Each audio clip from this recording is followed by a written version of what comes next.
Welcome to Penrose Learning, where we make understanding easy. You start by preparing the phone so the feature will work reliably. Make sure battery is above 20% and you're on the home screen. Open Settings and search for Floating Window or Smart Sidebar, because Realme names change between updates. Once found, tap the option and grant display over apps and accessibility permission. This lets windows appear above other apps.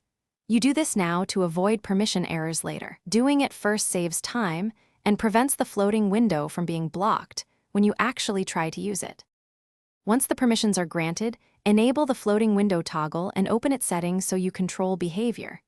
You'll pick which apps are allowed to open as floating, adjust size and opacity so content remains readable but unobtrusive, and set the shortcut method: swipe edge, long press recent apps, or a specific hotkey. Make those choices now, because they determine how fast you can call a floating window later. If you want quick access, prioritize a gesture that feels natural to you. To use it, open an app you allowed and activate the floating shortcut. The app becomes a movable window you can drag, resize, or pin. You can also combine with split screen if you need full multitasking. Just transition using the recent app's controls.